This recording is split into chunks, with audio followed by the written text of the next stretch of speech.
Hello Hello and and welcome welcome to to back Back to to the the Yard podcast podcast about about wrestling, backyard backyard. wrestling, wrestling in the backyard Wrestling. podcast. Back to the yards.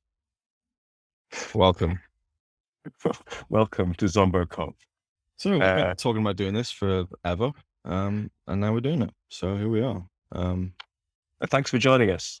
Yeah. Hello, everyone. The 12 people who'll watch this and listen to this. Ambitious. Yeah. Let's list off the people who will listen to this.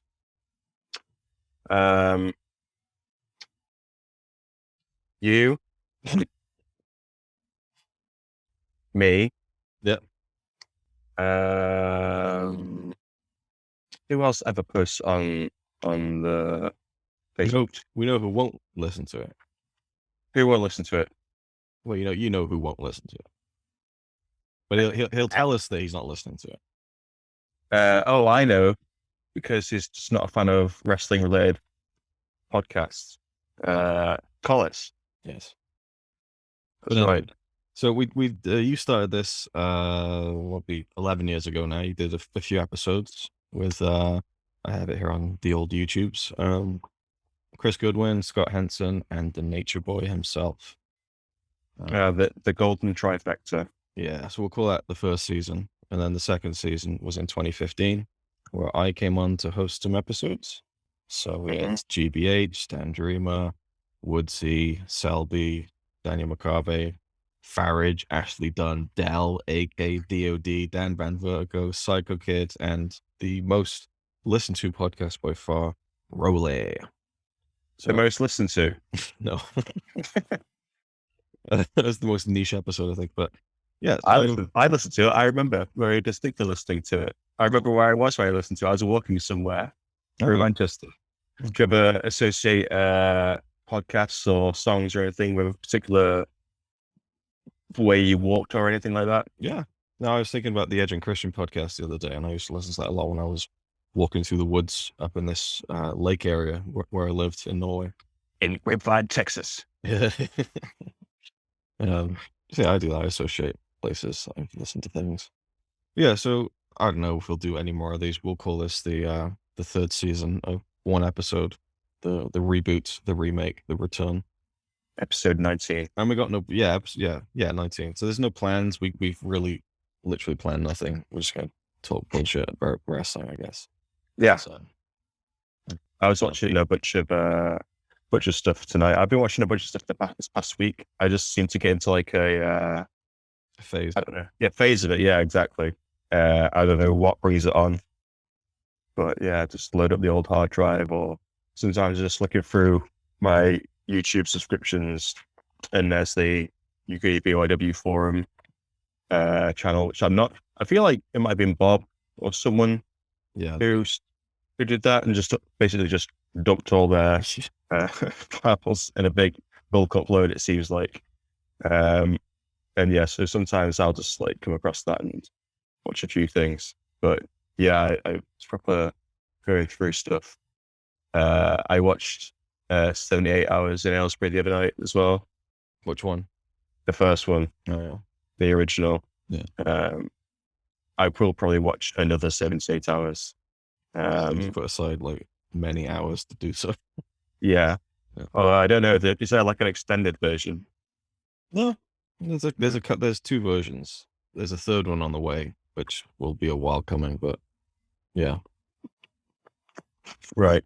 So is that just got more stuff that you didn't put in the original? Yeah, bits and pieces. There's like I've been like capturing some of the like my old tapes. I started that last year. Need to finish doing that, but tapes. I know, yeah. And it's like the most convoluted process you can possibly imagine, because I've got a almost 20-year-old laptop, an old capture card, my old 2006 camera, and I got to like load it all up. It takes 20 minutes of the laptop to even get ready to start doing shit. And then I can only capture, I think, about an hour of footage onto the laptop. And then the only way I can get it from this old laptop to my new laptop is to take this tiny USB, which holds, I think, 980 megabytes of footage. So when I capture, I have to automatically split it into 900 megabyte segments and then transfer it one at a time. It is just ball achingly boring, and I just like to transfer all at once, but no, it just takes ages. So That sounds terrible. But I feel like that's just the way things used to be anyway. Like it is. when I first recorded like wrestling clips and stuff, I literally had this little camera thing, and it recorded onto, I think it recorded onto little flashcards. But you could only, I think for free, the only way I could do it without getting like buying software or anything was like a maximum of 5 minutes per clip kind of thing. Yeah. Which is fine because we didn't even record matches anyway. Like we weren't like in the business of having actual matches. In the business. No. I'm talking like, this is like 2002 or something. Yeah. And it's like me, Callum, Paul, who is Bane in HWA, who no one will remember, and Mike McKnight. And yeah, it was literally just like filming like DDTs or I don't know, stuff like that. Yeah. And yeah, but the clips was literally just like 240 resolution, like 3 minute long clips of just meandering around the field doing random moves kind of thing. Yeah. And then like you get like, I remember getting like a VHS-C camera. Did you ever have a VHS-C? Yeah, I got one of those on my 11th birthday. Oh, nice. Yeah. I think I got this one for like £50 from like a charity shop or something like that. All right. Or like a cash converters or something. Yeah. And then you had to like, to capture it, I had this old VHS machine and then a capture card on the PC. And you had to have this like VHS, which had like a slot for the VHS-C to go in. Yes. I had one of those, like a little cassette that goes inside the cassette, and then Yeah. And it was just like a massive ball ache because then you literally had to like capture things as they, like if you used to capture like a 2 hour tape or a 90-minute tape, then you literally had to sit there for 90 minutes or 2 hours, whatever, while it did it, right? Whereas now the luxury of, but you don't even need to download stuff sometimes. You can just stream it and it's just already there, I guess, right? It's just insane. It's almost too easy now. Yeah. Where I remember, like my first version of getting like wrestling clips onto a computer was like just this Herculean task, where I think I had filmed matches on my camcorder, which was a Hi8 camcorder at the time, and then I transferred that, dubbed that onto a VHS, then played that on my dad's TV, which wasn't even a TV; it was like a projector TV. I remember it. Oh, it's huge. It took like, it was absolutely massive. Yeah. Surprised that you saw that. Yeah. At that point, yeah. But No, I did. I just random night. remember. This random night, he came on, was like, "I got a TV." Opened the doors, and like he played a gig at some pub, and he's like, "Are you keeping that?" And he's this massive wooden fucking monstrosity.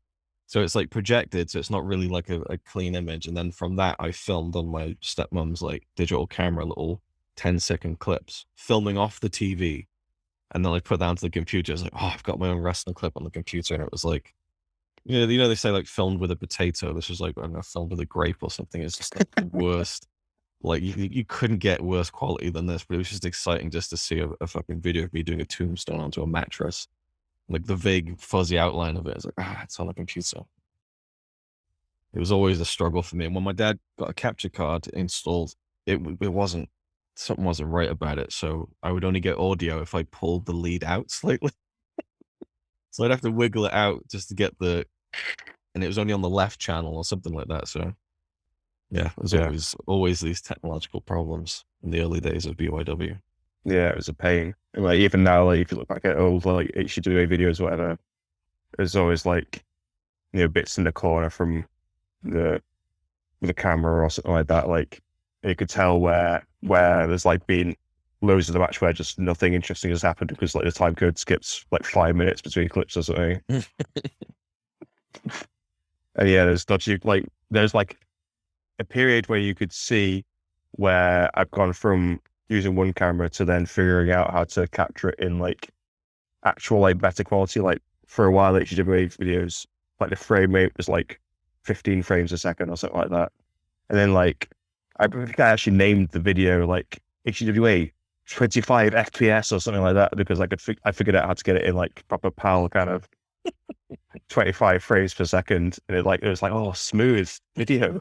This is amazing. This is like 4K or something. It's luxury of quality.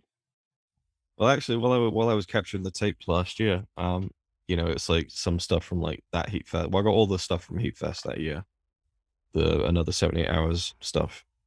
But like, some of it's 2009 stuff, and then there'll be random like 2005 tapes, and it's like this weird fucking head trip where I'm like capturing in raw quality 2005 footage. It looks crisp and like it doesn't Yeah. seem right because I'm used to it in like really shitty quality. Yeah. But Like then 12K. yeah, and then it's just like, oh, all that stuff that I taped over, and then you feel like, oh, why couldn't it have been this and all that? And that's Yeah. and I'm such a quality snob anyway. Like when it comes to like my film collection stuff and high definition and all that stuff. So now going back to the old footage, I'm like, oh, it could look better, and it's like, who cares? No one cares. Like, no one cares. It's the cold hard reality. No one cares but you and the game. I mean, even this conversation is probably alienating most people. There's probably only about 4 people from UK Rare W who actually like did a lot of capturing media, like that kind of stuff.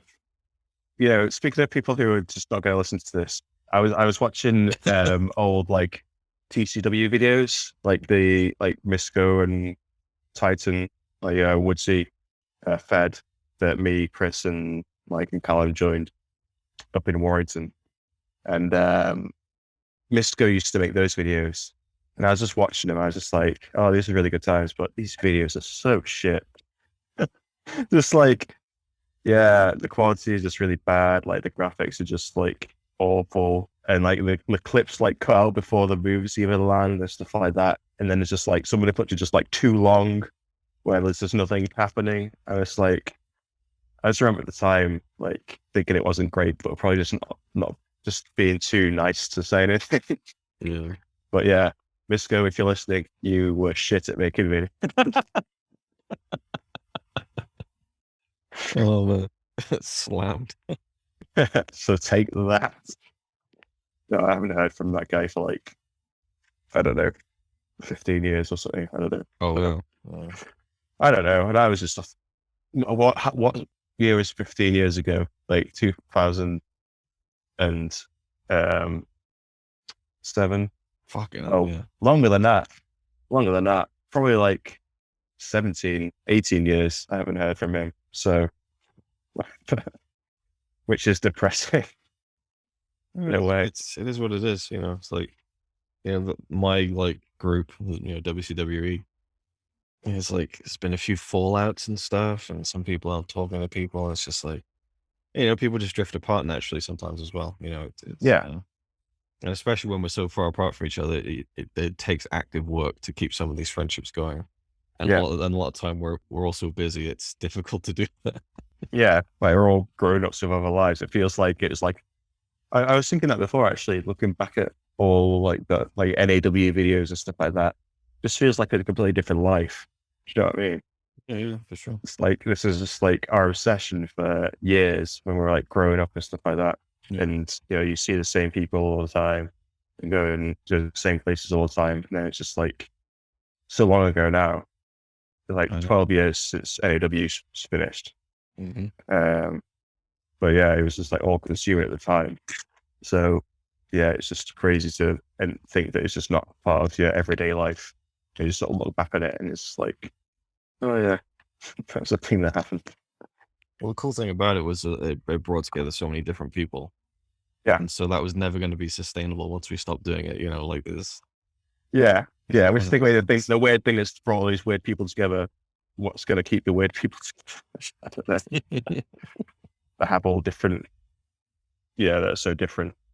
People. I mean, you feel bad for Nate, like he loved having his legends around him, but he's this type of person. He finds new legends all the time, so he's probably always content with the very strange and eccentric people he meets. And I don't know. It's just Farrell world, and we just live in it. Yep, that's it. Right. Yeah, that's it. It's never gonna change. I could meet Steve Farrell like in a care home in 50 years and he'd be exactly the same person. Pretty sure. Probably, yeah. That I met like 19 years ago. Yeah, man. That's crazy. It's time. It happens. It's just one of those things. But like, there's people like Ads who, I think if like Ads lived like near me, we'd be like best friends, you know? Yeah. Every like 6 to 8 months, we'll like catch up on MSN and we'll just talk for hours and hours, and then we'll just won't talk again for six. It's just one of those things. So, it was good while it lasted in terms of like, I know it is strange when you think about it. The longer it gets, and I heard recently from someone, I won't say who, but there's a couple of people who are pro wrestlers at the moment who used to do Backyard. And apparently they're kind of mystified that guys like us even still think about Backyard Wrestling or reminisce on it and stuff. They're like, why? And I can kind of see why, because they've been doing pro wrestling longer than they did Backyard Wrestling, Yeah, So that's nice to think about. for them it's a blip, whereas for us, like, that was what it was, and that was the part of, so it's a bit more not recent but fresher, or I don't know, more relevant in our minds, I guess. So Yeah, still real to us, damn it. it is. Can't take that away from us. All perception. Yeah. But I mean, I still like, when I was thinking about this before again as well, like, I'm pretty much still kind of obsessed with wrestling. Like, I know a lot of people probably aren't, but when I think about it, like how much time, like, think about it like every day, like watch it every week, like, I'm still like a big wrestling fan, whatever. And you wrestled, after Backyard as well, so it's a bit different for you as well because you did that. Yeah, I guess so, kind of, in a way. I don't know. That was kind of a weird one because it wasn't really like, I feel like if I'd gone anywhere else but that place, like I could have gone to other places, but it was just so like self-contained. Yeah. Which bears out because since it's finished, the people who were still wrestling at the time when it finished, because I sort of stopped a little bit before it like probably like a year before that place closed. And the people who were still there towards the end, who carried on wrestling, are sort of popping up more and more places and getting further than they did in like how many years they were in that place. And just because it was so closed off from everything. And like the trainer had this kind of mentality of, this is your home promotion. This is where you should do all your stuff and be loyal and blah, blah, blah. Which is pretty stupid. I was just listening to Kevin Owens on Austin's podcast before he even joined WWE, I think. And he was talking about how when Kevin Owens first started, he was training with Jacques Rougeau. Yeah. And he said for those 3 years, his first 3 years as a wrestler, like, he didn't go anywhere else. And Rougeau was like, you can't go anywhere else. Like, you're my, And so like every 3 months they do a show. And for 3 months, he just practice that match for 3 months and then do it, that kind of thing. So he said he doesn't even really class those first 3 years as him being a wrestler because he was like, restrained so much. Yeah. But, so I guess that does happen sometimes with little independent promotions. Yeah, it's weird. It's weird the way that people want to run their schools or their promotions, whatever. It's just like, I don't know. That sort of puts me off. Like, sometimes I do think about like going back and wrestling or whatever again, or finding somewhere to go. But there's just like so much shit that comes with it. That I just can't be bothered with. I'm just like too old for this shit. You know what I mean? I just want to go in and like wrestle like Chris or someone that I'm like familiar with and just like chain about or have a match or whatever, or even do some drills, whatever. I don't care. But I don't want to like meet new people and deal with people telling me to do things or whatever. You want to go out and have a match with Johnny Tugboat or whatever. That's some big like fucking dream doofus who doesn't know what the fuck he's doing, just sits on your face. Like, I don't mind people sitting on my face. No, I don't mind. I don't mind working with like green people or whatever. I don't mind like working with new people. I used to do that a lot at the place, and it was fine. But yeah, if they're just like, I guess with Backyard, you always had the luxury of just like wrestling your mates and just doing what you wanted and stuff like that. And then like when you're wrestling on shows, it's like, oh, you've got to wrestle this person that you don't particularly get on with and have no chemistry in the ring with, and got to go 8 minutes and make sure you get heat on the arm and don't do any moves that have been before you on the card and whatever, which is all logical and whatever, but doesn't mean it's fun to do. Well, it must be difficult to transition from doing it where you have absolute complete freedom. Like, I'd argue maybe there was a little bit of restriction in like NAW here and there, you know, but apart from that, like you could pretty much do whatever the fuck you wanted to do. And then Yeah. transition from that to like, no, I'm gonna just bring this in. Like, Yeah. don't move outside this box for like 3 years or whatever.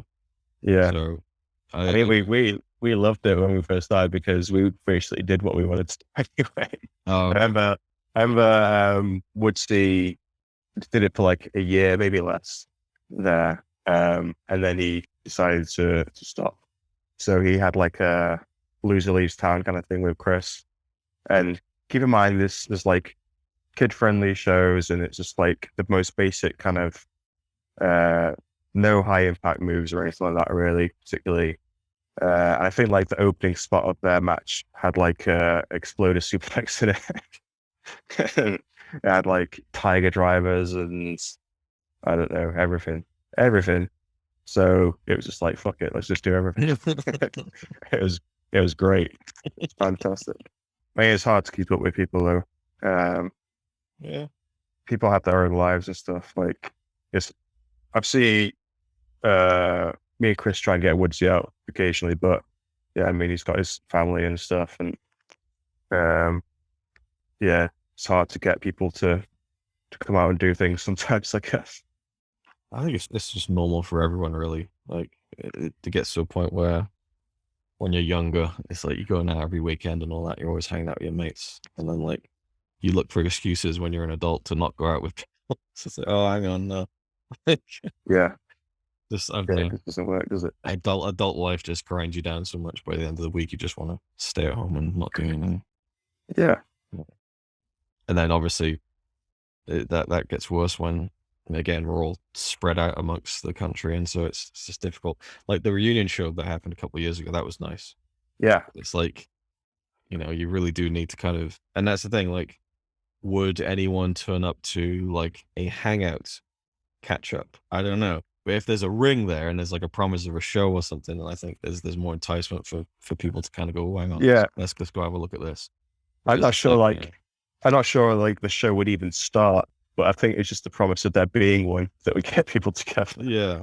People would probably just be like, oh yeah, wrestling, and then like, oh, I can't bother to wrestle. Let's just sit and watch comps or shoot the shit or whatever. I mean, it was only fucking like 3 matches at that reunion show anyway, right? Yeah. And I think there's a few people I spoke to who didn't come because they kind of thought, well, I didn't think that was actually going to happen. Like, they didn't think it was, you know, it was going to follow through. I don't know if anything like that would ever happen again, honestly. Oh, I'm sure it will. We're not ancient like this. I'm sure there's probably some circumstance that'll pop up, but I don't know. It's difficult. It would be nice just to get together in some setting where we could watch some videos, you know, not have to worry about doing wrestling. I don't know. The people Maybe talk when about you, it for years, and it's just, you know, it's the organizing it and then all that shit. I think when you win the lottery or something, you should like start your own or buy like an old theater or something like that, movie theater, and then invite everyone around to watch comps like in 240p on a massive screen. Well, there's a cinema on the pier down in Penarth. I know the guy who runs it, and he let me use it to film a skit in for one of my videos. And you can hire that place out. So I mean, it would be doable to rent out that small cinema just to watch wrestling comps all day. But then there's the money of it, and I think even with that reunion show, Scott Smith was going around like just trying to get some money from people because some people were just leaving, and you know. Yeah, that's always going to happen. It's the same as it ever was. Like, you know. I know, right? You'd think that people being like responsible adults with like disposable income and stuff, yeah, would be probably to put something towards it, but I guess not. Yeah, I would love to do another thing like that, but like you say, I don't know who would. It would take one person to really have to drive it, and it seems like Scott has disappeared off the face of the earth. So for reasons that probably shouldn't be talked about. But Yeah, because I was thinking about it. Like, why don't at the time when the reunion show happened, and like obviously it went well, we all enjoyed it. And yeah, on the night, like people were saying, "Oh, let's do another one." Like let's not wait till next year. We'll do one in the winter when it's not boiling, and then we'll do that. And I'm just like, you're going too far. Like yeah, once you start thinking like it's all going to fall apart. Like just let it be special every year or something, or every couple of years, and not worry. But then obviously the pandemic happened, so it wasn't going to happen anyway. But yeah. yeah. 3 years later. Though Nate was pushing for it, it was like in summer 2020. He's like, let's just do it. Fuck it. He's like, hey, we just need to get on with it. And I'm just like, Well, there was kind of a pandemic going on. But, yeah. I suppose backyard, outdoors, So That's right. Yeah. that'd be like the trippiest thing, just like watching a UKBYW show, like literally in a field somewhere, like people like growing up and in masks and stuff. Yeah, Uh, everyone like 10 feet apart, almost like a football pitch, just in a big circle. And in Yeah. in the middle, you've just got Loz, just the only person who can actually have a match just against them. With himself. Yeah. Yeah, KPIW, social distance this. that's right. Yeah.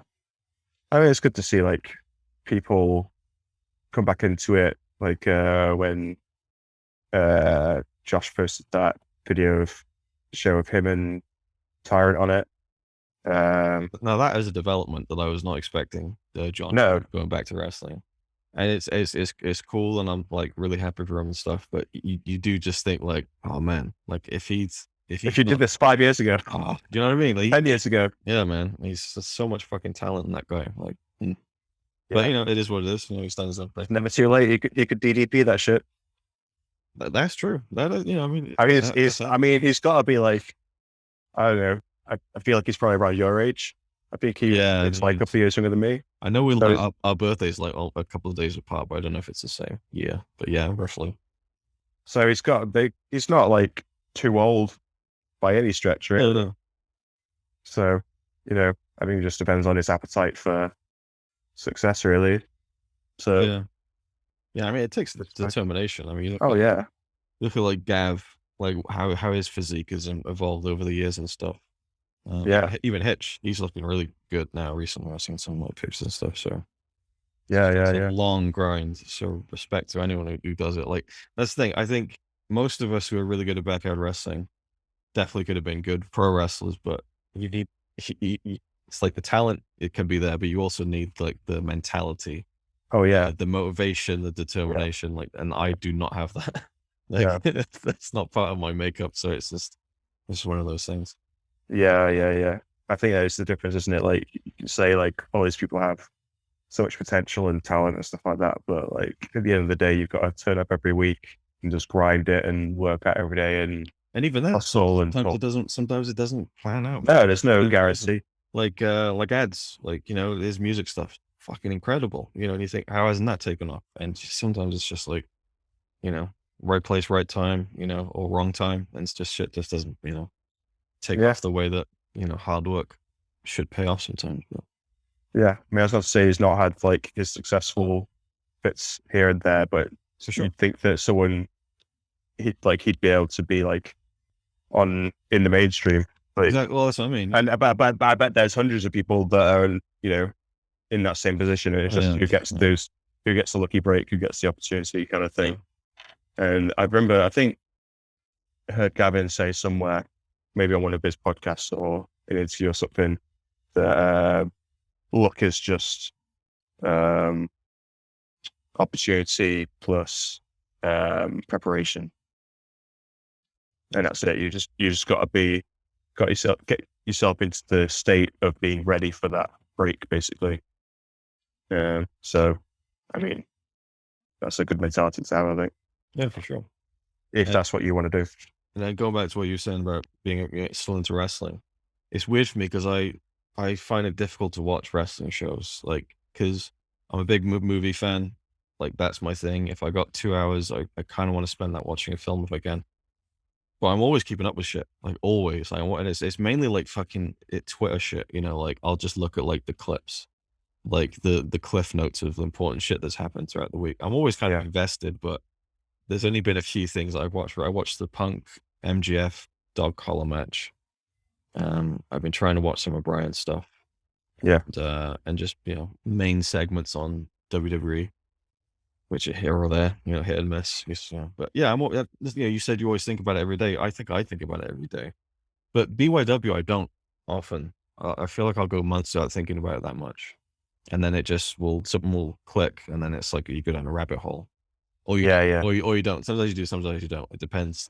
It's one thing to start thinking about. It's another thing to pull out the hard drive, and then you're stuck there for 2 hours watching Yeah. all this stuff.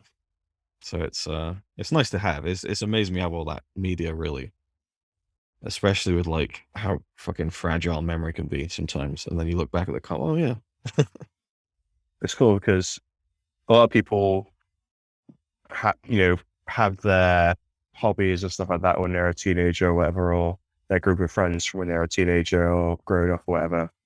But we've got so much of it documented on video, and you can just like literally go back and watch it. It's just, so that's a pretty cool thing. Yeah, but sometimes I just think like, when I do go through, I find myself just watching the same stuff. I have like I have like everything I ever downloaded Yeah. still, but I reckon I only ever watch like 5 or 10% of it ever. Yeah. The same stuff Yeah. repeatedly. Because it's just like, why am I going to watch like, I don't know, the random UBW weekly show number 74 or something like that? I know. Do you know what I mean? That's not like, it's just like anything. It's just like, I'm probably going to watch something that I have a distinct memory of. Because that's really what it's mostly about. It's like, oh, I want to watch some good wrestling, whatever. It's mostly the nostalgic element to it, I think. I'm just a fucking hoarder and a collector at heart. So for me, it's like I just collect as much, especially with the backyard media. So it's like, yeah, and I agree. Like, there's probably like 80% of the stuff I have I don't really watch, but I like having it just in case. Like, if there's something I can, Yeah. And I've talked about doing some legit, documentary or something. So if I ever do something like that, there'll just be fuck tons of material to pull from. But actually sitting down and watching, NMW Aggression number 7 or something, it's probably not something that's ever going to happen in my lifetime. So. Oh, you don't want to watch Vendetta versus Evo? Probably not.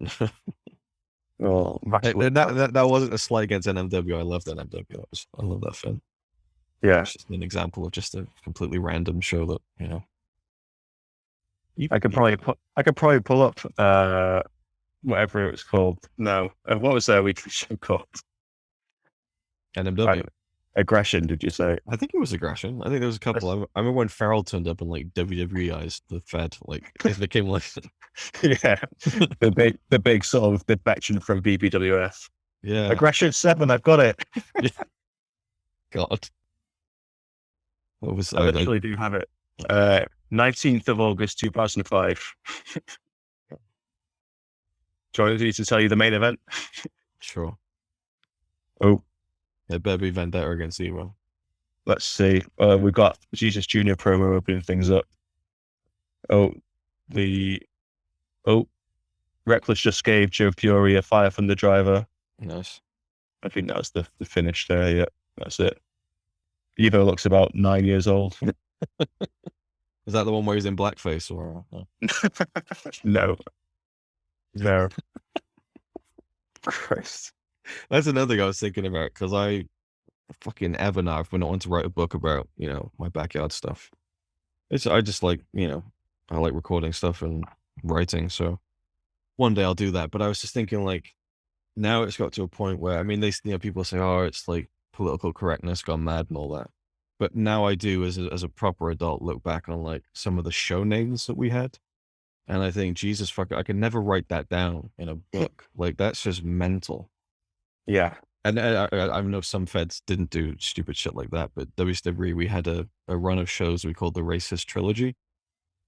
There was nothing racist in it. It's just that we came up with an acronym that was like a slur, and we thought that was hilarious. And then we just kept doing it to the point where it was just so heinous, the fucking show titles. And I'm just thinking back at it, I'm just like, I could never like actually write that down anywhere. And the fact that it's even on a comp on my computer is almost slightly worse. You know what I mean? Yeah. But Yeah. It's like when I'm going there's through. something like the blackface thing or whatever, but there's Yeah. definitely a lot of that. And yeah. Yeah. It was a different time. Or you were just like stupid teenagers. I don't know. Yeah, I wonder if like kids our age now still say that. They probably do, you know, but especially back then it wasn't as frowned upon. It kind of was. We knew that it was wrong. That's kind of why we said it, you know, because you kind of like that's the whole point. You know, Right. you're not supposed to say it, but you know, it certainly was definitely a different time. Yeah. Yeah. I wonder if there will get to a point where I'll just like stop going back and watching these videos. I don't know. Probably not. I mean, I think the longer it gets, the more maybe not the more appeal, but like I don't know, it's a bit more fascinating, isn't it? Like I was looking back on something the other day, and I was like, God, I was 16 when I did that match. Yeah, it's kind of weird to think about. You know, Yeah. didn't feel weird at the time, but you know, Sometimes I'll go back and watch like something really, really old where I'm like I watched Welsh Fest 2004. Where it's like me, Callum, and Mike in like a triple threat. Yeah. On the golf course. And I'm there in my like black hoodie and it's just like not very good and whatever. And then I'm just like, now I need to watch something from like much, much later when I'm a bit better. Just to make myself feel better about myself. I was just like, well, I wasn't that bad, was I? Like there was a time when I was decent, wasn't there? But yeah, that made me wonder like, wonder if I wrestled now, would I be able to like hang with people? I don't know. I'm sure you would. It's just you know, you kind of need to weigh yourself in a little bit. Like if like when I did my last match, I was like, I'm not gonna. This is gonna be terrible. So I had a match like a week before it, and it was literally me and Denzel. And it was proper old school style. We went to the old WCW arena, and this was one of those things was that we planned a show. You know, like we're gonna do this show like a reunion thing, and just no one showed up. No one showed up. It was just me and Denzel, and Rich was there. The touch. I was like, well, fuck it. You do take the camera. We'll just do a match. Like, let's just do it. So we had like a 20-minute match, and it was proper like old school. It was just like we planned nothing. You know, it was just scrappy. It was and it was fun actually. But you need to kind of get back into it a little bit because if you haven't done it for a while, it's just Yeah. like, it's the conditioning of like you can jog, you can do cardio, but nothing compares to like the unique situation that your body goes through when you're having a match. It's so completely different to everything else. Yeah. So it's hard to prepare for. Yeah. The thought of like just having a match after years away. I don't know how like someone like Edge like came back and did that after like 7 years or something like that, like at a WrestleMania. But then again, there was like no one there. Well, he was training with what was that tag team? The FTR, whatever. Yeah, they were called in WWE. Yeah. So I mean, that was Yeah. also something I wouldn't have been able to do. Is like do any training or anything. Yeah, I know he was like training and stuff like that, but like you say, like even training isn't the same as being. Oh, a true. match. Yeah, for sure. Yeah, that was a weird one. That WrestleMania where it's just like So weird. no great. And that was before they had like the fake crowd noises, so it was just like They only had one fan and it was on a ceiling. The big metal one on the ceiling. That's a good joke at the time. Speaking of WrestleMania, are you gonna watch WrestleMania? I mean, it's 2 fucking nights. It's a long show. yeah, it's WrestleMania weekend's big weekend for me now because it's my daughter's birthday. It's just like a kind of like a fun little got the birthday on the Friday and then Saturday and Sunday WrestleMania. I don't know. I work Saturday, Sunday, Monday, so yeah, I'll watch it. But I looked at the card the other day and I'm just like, that's really lackluster, isn't it? This doesn't look like a WrestleMania It card. doesn't. Like the only like big matches for me is Roman and Brock. Who I know most people don't give a shit, but there's that one and then AJ and Edge. I'm really looking forward to that one. Oh yeah, that feels like a good like WrestleMania. It does, yeah. It's like a kind of dream match kind of thing. But the rest of it is just like, you know. So yeah, I'll watch it because it's Mania. It's like kind of and that's the thing. Like I'll go like watching clips online and not really watching full shows. WrestleMania, I'll make an effort to. I did watch the Rumble and I regretted every minute of it as it went. Oh yeah, Like absolutely. the opening, I forget what the opening match was. I think it was Seth and Roman. Oh, that was great. Yeah. Great. Yeah, that was a good match. Yeah. And then it just progressively, I'm just like, the longer I stay here, the more I regret. Yeah. It's like the sort of the sunk cost sort of fallacy of like, oh, I've sat here for 3 hours. I might as well sit here for to the last one or whatever. Yeah. Right. Yeah. I really regret staying up for that. Yeah. But it was like on a Saturday night. And I was like, oh, why not? Kind of thing. Yeah. But yeah, never doing that again. And I'm kind of weirdly excited about the Austin thing, but also kind of really like unsure about what the fuck it's even going to be. It seems so slapped together, Yeah. and they're being so vague on like what it is. Like, as far as like WWE's concerned, it's a talk show segment. It's the KO show. And then Austin in interviews is like, oh, I'm training, man. It's like, I've been in the ring in 19 years. It's just like, does he think it's a match? And they like, I don't know what's going on. I don't know what. It'll just be like a brawl, won't it? Yeah. Brawl. Will it even be that? I don't know. It's weird. That's what I'm expecting. I think Yeah, if they, I'm not expecting more than that, but I just think it's weird the way that they're kind of, the way it's being presented. Yeah. I think it's the keep Kevin Owens signed to WWE contingency in his contract, right? Maybe. It's like, okay, I'll stay. I won't go to AEW. I'll stay with WWE for another 3 years if you let me do a thing with Austin at WrestleMania. Did you see his promo on Monday where he came out as Austin? I saw bits of it. Yeah, where like the music hit and it didn't come out, and he just like had the fake bald thing on, whatever. Seems a bit like, I don't know. It like the crowd reaction was pretty good because they popped for it when the music hit, and then when they slowly realized it wasn't him, like the crowd shots, which are usually just fucking obnoxious, but they were really good crowd shots. So it's one guy to his phone just like, and like it's just a perfect snapshot of the generation, which everyone's got their phones out, but they just stood there like, it's not him. And people were praising it, and it was good, but then I just think it'll never top the Shawn Michaels one in Montreal. That was like, yeah, everyone just that's one of the best promos ever. Like, it is easy to kind of just play Brett's music and play off that, but like, it was so fun. Like, I remember like thinking, would Shawn ever do like a heel run again? And he kind of did for like a very small period of time when Hogan came back to do the match, I guess. But just to see him proper go heel for that promo was fucking awesome. Yeah, he didn't really have an extended kind of heel run after he came back at all, really, aside from that, I guess. Yeah. So, yeah, it's weird, like, to think that he actually came back to do that Saudi Arabia match as well. Yeah, what'd you think of that? What? DX versus the Brothers of Destruction. Mhm. I did, yeah, sadly. What did you think? You liked it? You liked it? It wasn't a very good match.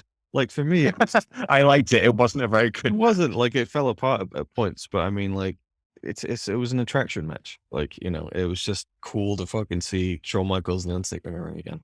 I don't overthink these things too much. Like the Brett and Vince, it's like one of the most matches. I like that match. It was just cool. Like, it was just a moment. It wasn't really a match, And yeah, he couldn't move very well. And yeah, it got uncomfortable where Vince was just an old man getting beaten up for 10 minutes. But it was just a cool little moment. Like, don't overthink it. And I wasn't expecting anything else. So I think if you're expecting, I don't know. I don't know what you did expect for it. So, but the one thing was that you could tell that Shawn could still really go, which is like, man, he probably, if he was going to do it, he probably should have done like a proper, like a singles. Oh, of course he could. I mean, some wrestlers wrestle like into their fucking 60s. No, but he was so smooth still. Like, obviously there was a few things that got fucked up in the match that was just unfortunate, but you could tell the only thing was that he just didn't like right wrestling bald. Like, it was just odd. It just didn't compute, did it really? But it was fun. I liked seeing it. It wasn't I'm gonna lose any sleep over it. I'm not I really don't follow much WWE stuff aside from like stuff I read. I don't know. So I'm interested to see what Mania is like. Just like the presentation of it as well. It just I don't know. I don't even know who the commentators are anymore or anything like that. I'm just like so unfamiliar with like the day-to-day products of it. Like, because you don't really see any of that when you're watching random little clips on Twitter or whatever, or reading what's been going on or whatever. Yeah. So it's just like feels like alien to me. I don't know. No, it's weird. Yeah, no, that's fair. For me, WrestleMania is like that's the sell. It's like it's WrestleMania. It almost doesn't matter what the card is. Like it helps if it's a really good card, but it's just like the spectacle of it is almost like the main event. It's like you want to see what the stage looks like. You want to, Oh yeah. all that shit. I enjoy that stuff. It's just fun spectacle shit. Well, me and Chris are driving down to Dan Van Vertigo, the non-cousin of Steve Farrell, going down to watch it with him and his mates. So Yeah. at least that'll be fun, like to be all together and stuff like that. We'll watch like night one at least. So Sure. I don't know what that'll entail, what will be on that, but we'll see. I guess they'll probably save Rock and Ruben for the second night. Yeah, it is. It is planned for the second. So I'm looking forward to that one. Like, that's the one. That's another one that I just, I'm sure you agree that Roman's just like hit his stride in the past year or two. Like anytime I watch like a Roman like main event pay-per-view match, like he always delivers. It's always good. Like he's so like assured in who he is and all that kind of stuff. Yeah. Yeah, I think he is that kind of level of star. And Brock is just like the same, just like a complete freak.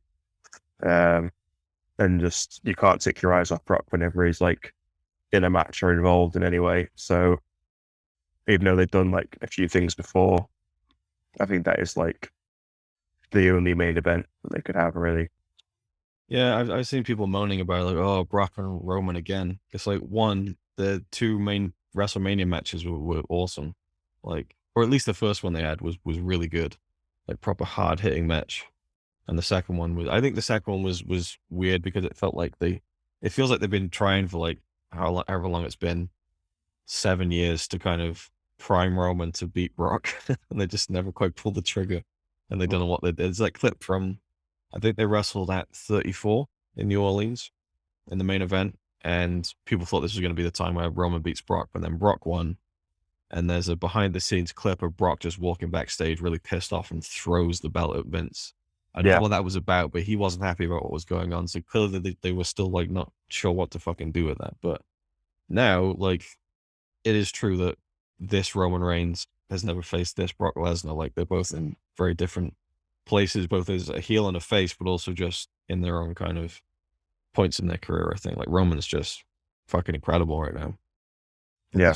It's a great character, and literally every match he's had, like in a main event, has been satisfying to me.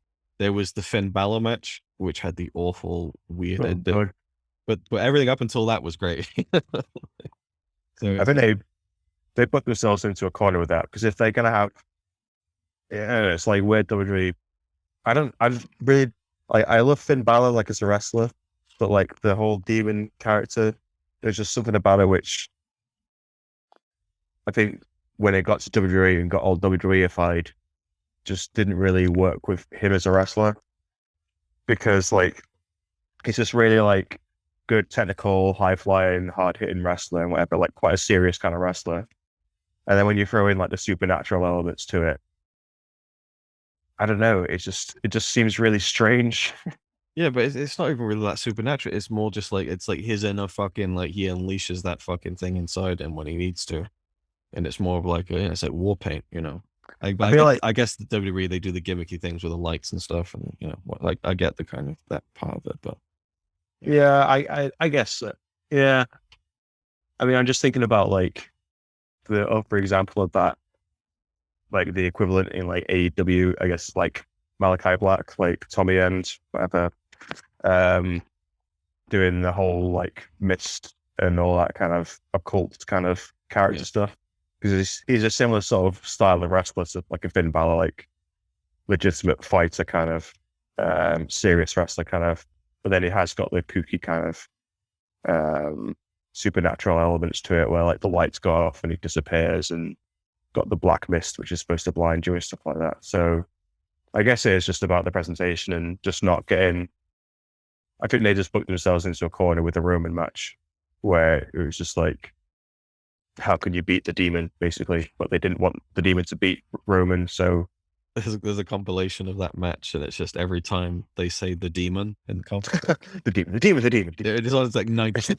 The demon, the demon, the demon. Like, Yeah, I think I've seen that. And that's another thing. It's like, I feel like the WWE style, of like commentary and stuff like that, is just like really overproduced and just like cookie cutter. Like everyone's kind of the same, sounds the same. no, I really like Pat McAfee. He's really good. Like, Yeah. I it's think actually, he stands out. He's got such charisma, and he's like actually enjoyable to listen to. Like, he stands out more. But the rest of them, yeah, it's just like, it's like someone who just interchangeable. came from broadcasting school and will just do the Vince McMahon style of broadcasting. Michael Cole 7.0, just Which is why like AEW is quite fun to listen to, just to listen to, because you've got like the two best voices from like the Attitude Era in like Jim Ross and Tony Schiavone, who just like are clearly neither of them have to do this. They just like doing it. Especially Tony Schiavone, like he just likes doing it. You can just tell. And then you got Excalibur, who can like actually keep up with like the moves and the history of the wrestlers from around the world and stuff like that. Sort of hold it together. But then even like, even like on like the secondary shows like Rampage or like Dark Elevation or whatever, mostly it's like wrestlers just coming on and commentating. Yeah. So like Rampage is usually like a 4-man booth, which is ridiculous when you think about it, but it's like Taz, Excalibur, Ricky Starks, and Jericho. And it's just 4 wrestlers that are just sort of like, a lot of the times they're just sort of messing around, and it's just fun. Like when Dark is always Excalibur and Taz. And literally like in the most recent episode or last week's episode, they literally made the comment like, this is pretty much just like our podcast with wrestling in the background. And it really is. They just talk about random shit sometimes. And it's just like really amusing to listen to. Yeah. So it just feels like more casual in a way. And I like that. I like just being able to put it on and just sort of relax and watch it, and, have matches that don't really have stakes to them particularly. It's good to have like the pay-per-views and like the main events and the title matches and whatever. But I just like that casual style of wrestling as well. Yeah. Yeah, where it's not like super overly promotional of itself and talking about the next thing all the time, and it could just be what it is. Yeah. I feel like Jim Ross has lost it though. Like, no offense to the guy. Like, I was watching some of the match, it's just like there's just no life in that voice. And for good reason. Like, he's been through a lot. And that he recently just had a cancer battle or whatever. But I just like think of that Punk match with MGF. I'm just thinking like, imagining like the proper emotional pulls he'd be spewing out like 20 years ago. And this is more of like routine and whatever. Just kind of sad in a way, but I think it is like an age thing as well. And that well, of course, it's Yeah. understandable. I was watching earlier, I just randomly felt like watching. I've never seen it before. Well, the whole pay-per-view. It was King of the Ring 96. And at the beginning, it's Austin versus Mark Mirror, and Owen Hart is on commentary. And that was just like, it's just so fucking entertaining. Like they showed a clip from like Raw the week before where Owen had a cast on. And after a match, like he ran off the apron and just clubbed someone over the head with it. It's like, look at this disgusting cheer. And Owen's like, I slipped. I was going to go check his hand and I slipped off the apron. That's great. That's fantastic. I always like it when you get like the wrestler coming into the commentary. If they're good at doing it, like I know like WWE, it's like the fucking every feud. Okay, now the wrestler comes out for commentary, and sometimes it's not. Yeah, I know. I recently in the past couple of weeks now they've started a tag team between Danielson and Moxley with Regal as the manager. Yeah. So whenever they have a tag match, he like joins commentary as well. And that's always interesting because he's explaining like the match and, you know, getting the characters in and stuff like that. But he's also like quite good at like interacting with whatever else is going on. Yeah. And he's sort of, obviously he's like got a rapport with Tony Schiavone from his WCW days and Jim Ross and stuff. But then like he's like slowly developing like little bits with Excalibur as well. Mhm. Like he doesn't call him Excalibur, he calls him the Masked Man. Okay. And he like at first he was just like, Masked Man, don't know you. And he sort of like ignored him. Then like in the second week, Excalibur made like some sort of like clever point about, or pointed out something subtle in the match. And it's like, oh, you're exactly right, Masked Man. So I was like, you actually do know what you're talking about. Very impressive.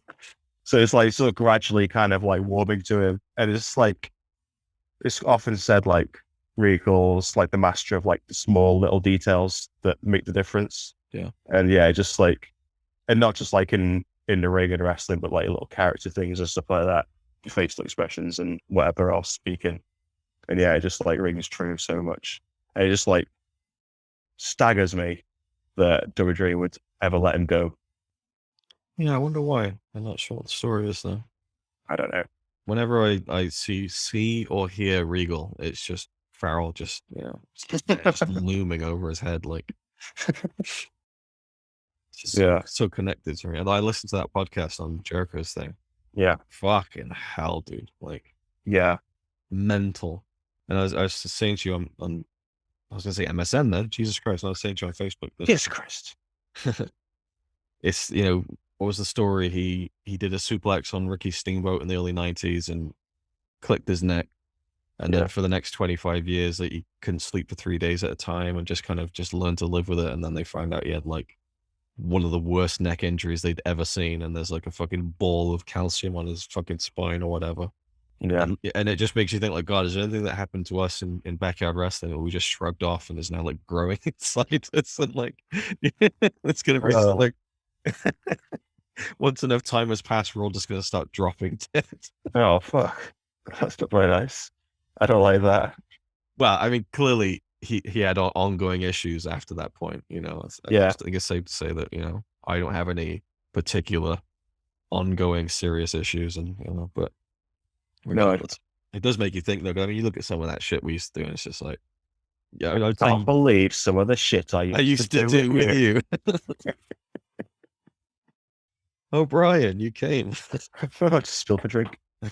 I feel like I really didn't do that much like crazy stuff, but like You did more than like the average person would put their body through, I suppose. But you would just never take a Deathplex and then out of nowhere take the fucking pyramid head and almost die. So oh God, yeah, no, that wasn't fun. No, it's just basically just like being lawn darted into the floor, basically.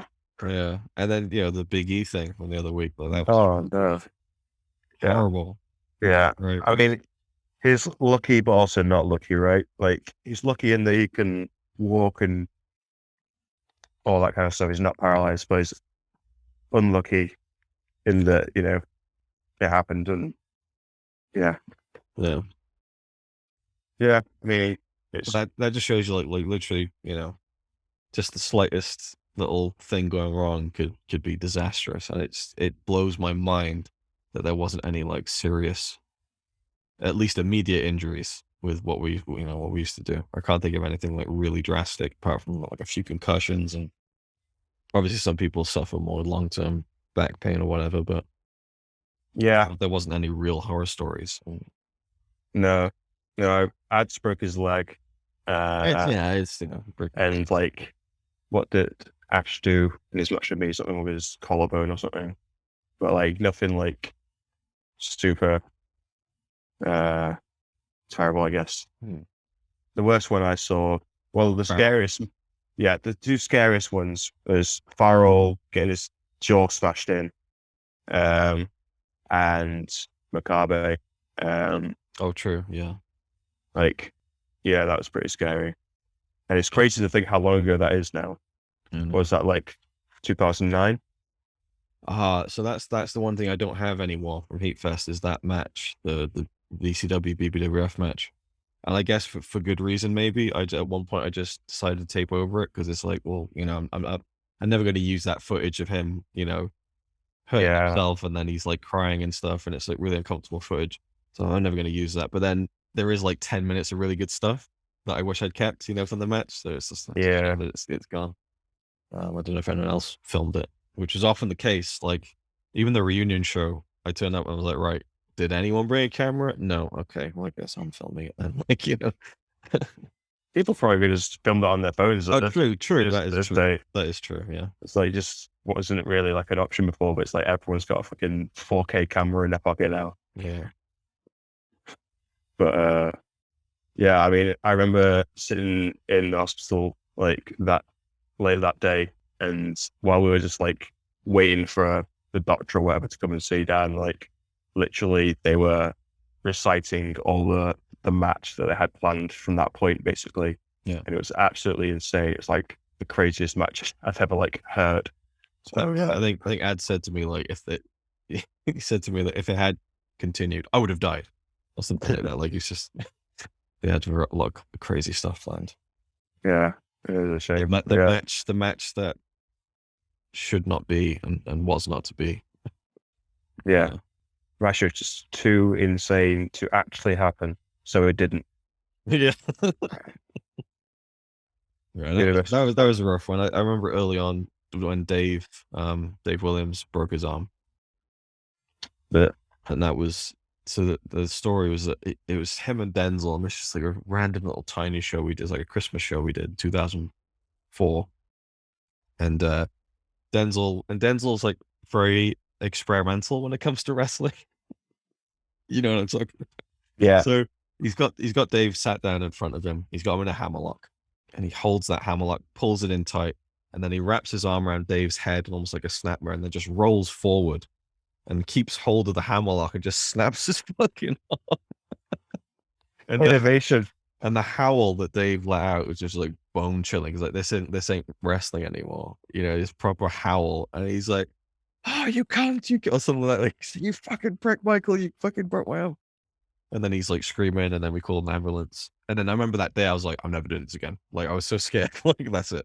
But that was like the worst thing I saw was just him getting his arm broken. And we were still like kids then, like fairly youngish. So it was a bit, I imagine if like Dave had broken his arm in like 2009, he would have, almost just shrugged it off in a way. But oh, for a while, am I like, all right. Good one, Denzel. Good. Oh, Denzel, you just broke my arm. Actually, go die. What was it? Oh yeah, it was actually delay. That was the thing. When I was watching old comps and stuff before, one that I watched those, like I got a folder you must have sent me or uploaded some stuff. It was for like our feud. Yeah, so it's just like random stuff from that. And one of them was just like a 2-minute clip package of when we lost the titles to Dave and Hitch. Yep. And after the match, I think it's from this one. Oh no! I'm thinking of the wrong thing. What it was it was actually Gavin versus Ads from Heatfest. Okay. Where Ads was in the NWO. Okay. One funny bit in the match is he goes to do like a plancher on Gavin, but Gavin moves, and Ads ends up landing on Hitch and Dave. Yeah. And Hitch takes a bump, but Dave just stands there and no-sells it and just catches him. So this image of like Hitch like taking a big bump and selling it, and Dave just being like,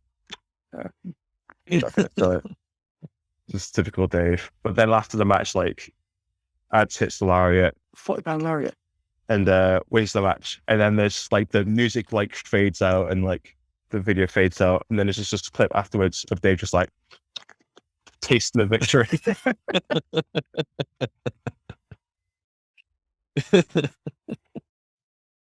I have an anecdote from that match you talked about though, where it's me and you against Dave and Hitch. Yeah. One of the spots I had planned, I watched this recently. It was one of the tapes I still had.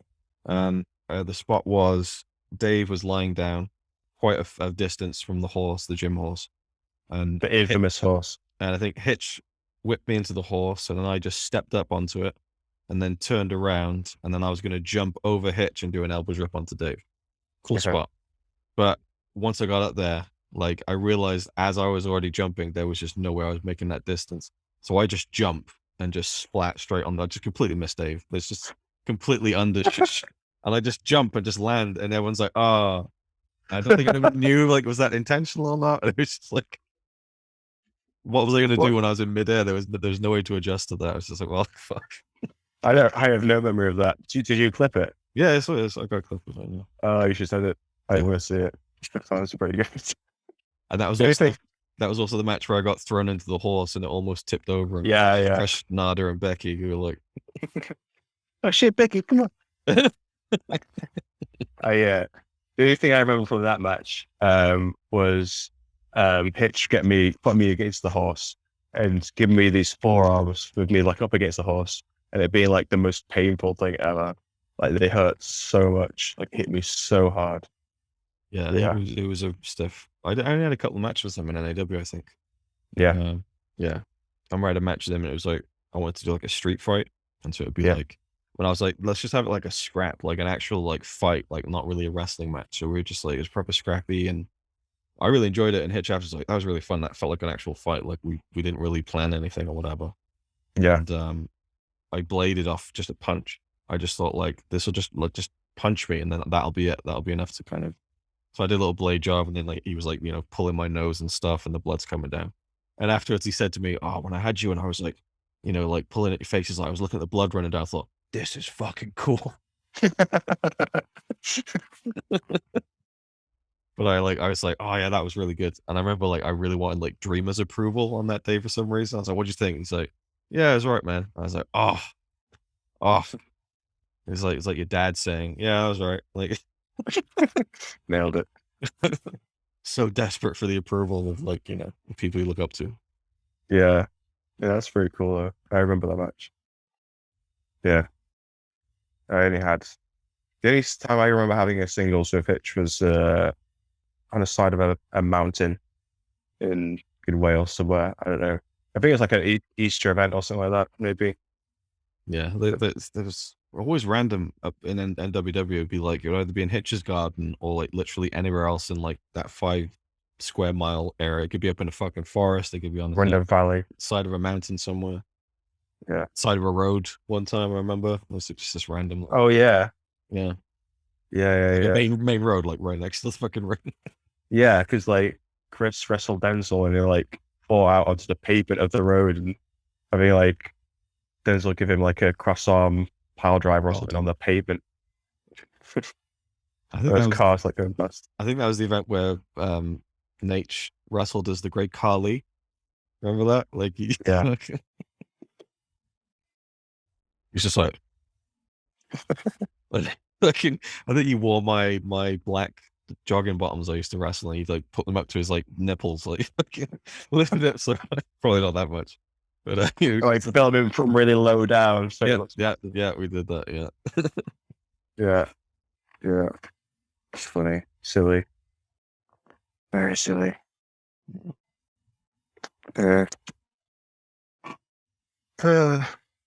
Just looking at what other stuff that was on this Cactus Rectron. Yeah, see, that's the thing. I mean, we could just do this forever. There's just so much to reminisce about, I know. But it's interesting. The interesting to me about it with like the comps is that, and I can't remember where I was listening to this. It was on some podcast, and they were talking about memories, and they'd spoken to a memory specialist, like someone who specializes, I guess people do, and this notion that whenever you remember something that happened to you, especially if it's a long time ago, you're not remembering the actual experience, you're remembering the last time you remembered it, and so on and so on. So it's almost like dubbing a VHS to another VHS. Every time you do it, you lose generation of quality. So every time you remember the memory, you remember the memory of the memory, and things get slightly changed and stuff. When you look at the comp, it's like, well, there it is, And yeah, well, I guess the weird thing about that is though, some of these things I probably like remembering the comp more than I'm remembering the actual. Oh, definitely, yeah, event. For sure. I have very little comparatively memories of like being in a match than I do remembering what the comp looked like, Yeah, So yeah. like the say just off the top of my head, the big elbow drop I did on your Britfest from the top of the ring I post. was literally Well, just thinking about that. That's so weird. right. I So was like, I can't. Yeah, I can't I've remember lying on the ground looking up at you. no I don't remember that at no, all. I have no memory of doing it. Well, obviously I knew that I did it, but like I don't remember the POV style. Whereas the elbow drop I did on your Britfest in Scotswood, I remember my POV of that because I remember landing and seeing people marking out. Like I remember that thing. But yeah, most of the time it is just you just remember the image of the comp because that kind of becomes the standard in your memory. Yeah, definitely. I don't think I would want to take an elbow drop off the top to the floor anymore. That sounds painful. I mean, I'm sure it's worse for you, but I still got landed on. So That one was fine. That's why I got up so quickly and was like, fucking yeah, like and then I almost fell over because I was so like, I mean, that worked for yeah. the thing, the exasperated kind of. I do remember the one I did down the hill in that same match. Yeah. I don't remember like seeing it, but I remember the feeling of like weightlessness because it was such a weird distance. Yeah, Like it felt like a normal elbow drop. I would have landed by now, but I was still going. It was still like going here. a distance in the drop. It was like a weird one. So I remember like the feeling of it, but not the visual. Yeah, we were kind of lucky with that because we did it. All the Yeah, lump of concrete that was down there. yeah. It was just like obscured by the long grass. Then you come back like the next summer, it's like, oh, there's a massive concrete block there. Yeah, that's another thing. Like, just a simple suplex down a hill. Like, it probably felt like nothing. And yet you could have, like, caved your neck in or something if it was like an inch. There's so many things, especially in backyard when you're, like, wrestling in random places like that. Like, Yeah, it's on ground. yeah. So many things did go wrong. That's crazy. Yeah, it's dodgy. Very dodgy. Yeah. Well, hopefully we can like get people together at some point, or even if it's just, I don't really care. I'll come down and just see you or whatever. Really, it's been a while. It is, it's especially with the pandemic, depending on how where you sit on it and stuff, I suppose. But it has been more difficult to travel out and meet people. But me and Ads have talked about doing some kind of film or something, and that would require traveling around and talking to people. That would be cool. I don't know when I'd have the fucking time to do it, and that's the thing. Again, that's like adult life, and then a lot of us have kids now, and that just exponentially depletes your time. It's very very tricky, but the fire still burns very dimly deep down. Yeah. Backyard wrestling. The embers are kind of still burn. Yeah. Yeah. But one thing we could do is just do more of these. Like it'd be cool just to do another one like this, just more reminiscing, just chat and whatever, and then getting other people in. Yeah. Very, very easy now with Zoom and other stuff. So yeah, it's just the doing of it, like actually following through. It's difficult for me sometimes, but yeah.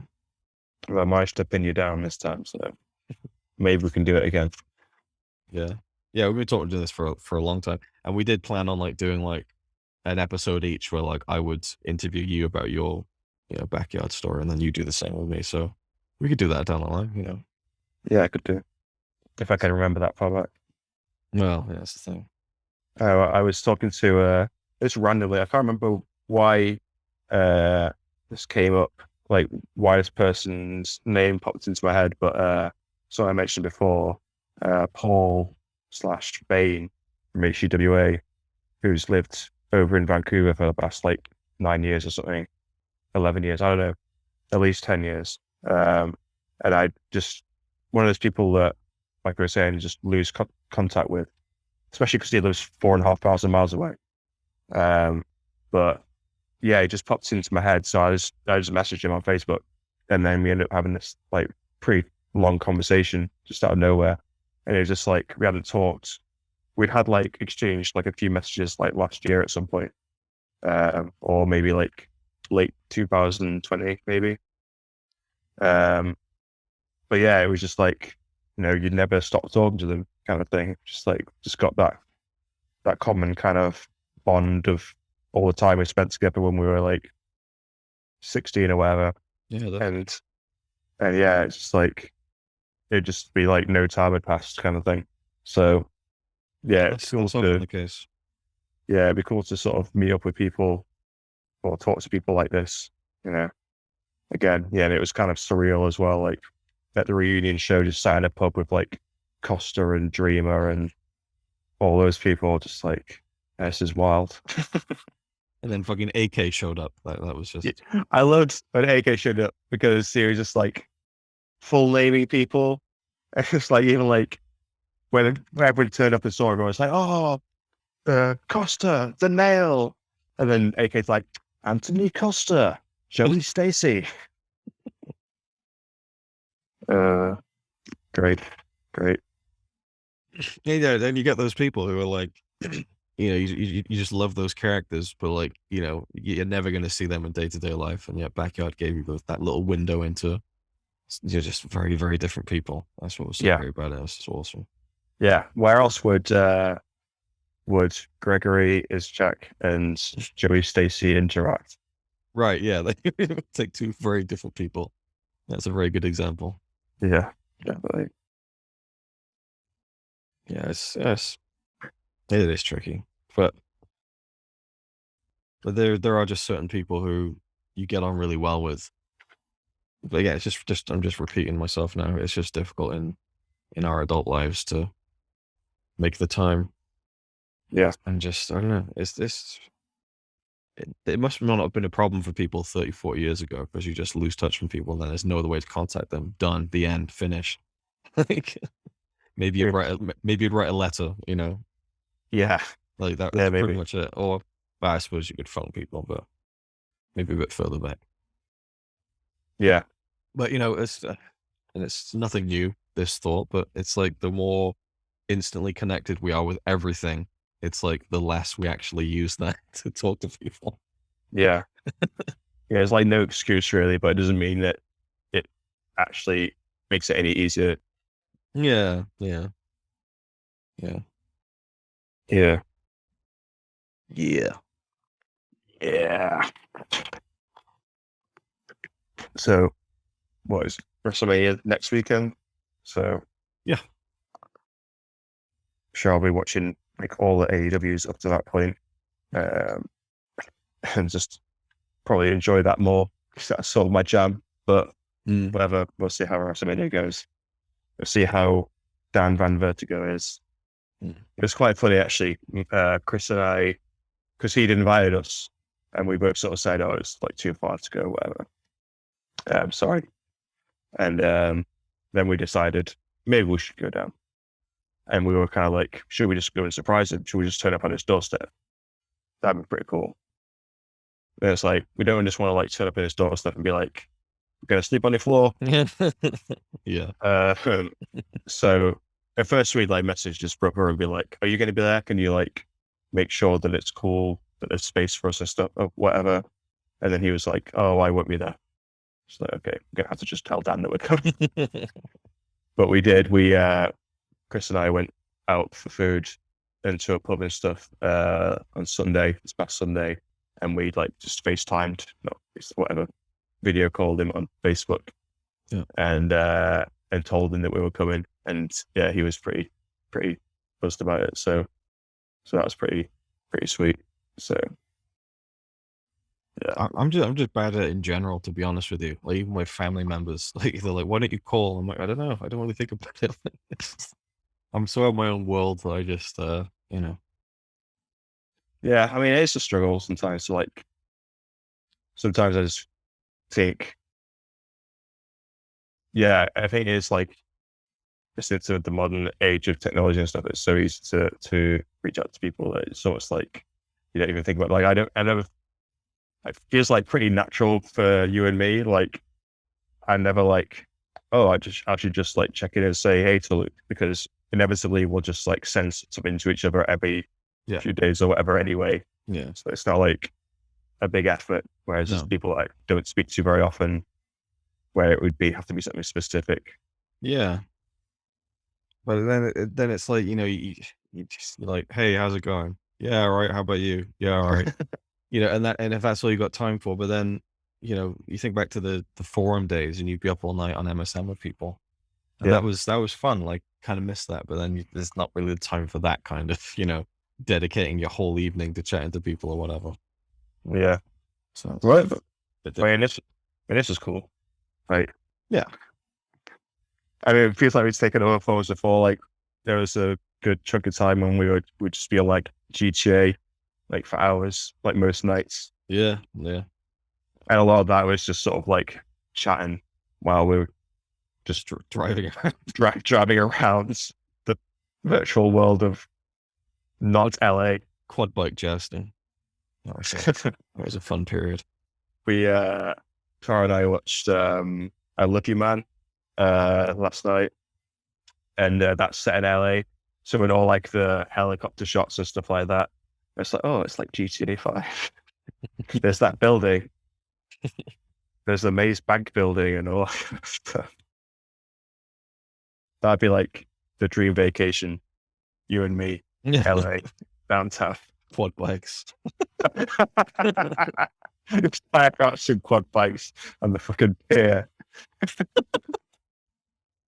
Just driving full force into each other, then like just standing and just jumping into each other, just doing the fucking ragdoll. Yeah. Just for any context, for anyone who doesn't get that, we would literally spend hours on GTA on the pier with quad bikes, one on each end, just drive into each other and then let the ragdoll physics just roll the bodies around in whatever configuration it randomly decided. And it was very funny. Good times. You just had to be there. You'd have to be there. And even if you were, you probably still wouldn't find it as funny as we did. So I Probably guess we'll wrap this up here then. And Okay. This was fun. Definitely. Yeah, we'll see what the future holds. I mean, maybe just the podcast is the way to do it, because that's more of an excuse to chat with people, And I found that when I did the previous episodes with like, Farage and whatever, like when did I ever sat down with Farage for 2 hours and chatted? Like never, but it's fun to kind of do that. And so Yeah, that's Yeah. cool. reach out to some people and get some people on. Yeah, definitely. Yeah. All right. So hope everyone's doing well, and we will see you maybe in another one. Who knows? Goodbye. Bye. Hey, I just wanted to say Goodbye. cute. Bye.